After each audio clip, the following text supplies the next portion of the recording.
এইরকম ওয়াজ আমি আমার জীবনেও শুনি নাই। সারা রাত মোবাইল টিপে সকাল 9টা থেকে মোবাইলের মাঝে চার্জ নাই, মোবাইলের মাঝে চার্জ নাই। এবার মাইকিং চলে সকাল 8টা থেকে বিকাল 4টা পর্যন্ত কারেন্ট থাকবে। এবার টেনশন আছে না নাই, সারাদিন কারেন্ট থাকবে না। আর যদি কারেন্ট না থাকে আমার মোবাইলটা বন্ধ হয়ে যাবে, আর ওই পারে কথা বলা যাবে না।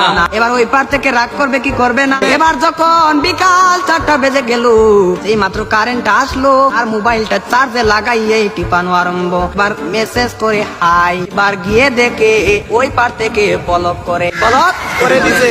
এবার ছেলেটা তো টেনশনে আছে, আরে ব্লক করে দিল, আমার দেনে তো ভালোবাসা কোথায় গেল। এবার 2 দিন পরে ব্লকটা খুললো, 2 দিন পরে ব্লকটা খুললো। এই 2 দিনের মাঝে ছেলেটার আরেকটা হয়ে গেছে, আরেকটা হয়ে গেছে।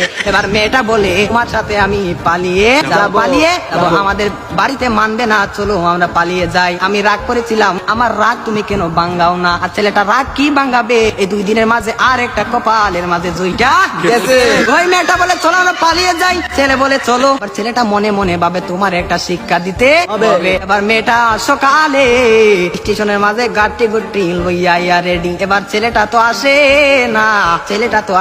না, আর মেয়েটা বাড়িতে কি যাবে, বাড়ির মাঝে 3 হাত লম্বা একটা চিঠি দিয়া পাইছে। পাশের গ্রামের রফিক মিয়ার সাথে পালিয়ে যাবে, বাড়িতে চিঠি দিয়ে যায়। আর বাড়িতে মাঝে কোনোদিন আসবো না, তার নয় কার না, আমি আর কোনোদিন বাড়ির মাঝে আসবো না। আমি চলে গেলাম পাশের গ্রামের রফিক মিয়ার সাথে, আর রফিক মিয়া তো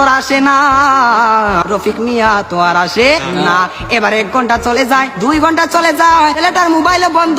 মেয়েটা তো আর বুঝার বাকি হলো না, আমাকে চলে গেল ছাড়িয়ে, আমাকে ফাঁকি দিল, এখন তো মরা ছাড়া কোনো উপায় না। পরের দিন সকালে মাইকের মাঝে আওয়াজ শোনা যায়, সকলে পড়ি ইন্না লিল্লাহি ওয়া ইন্না ইলাইহি রাজিউন।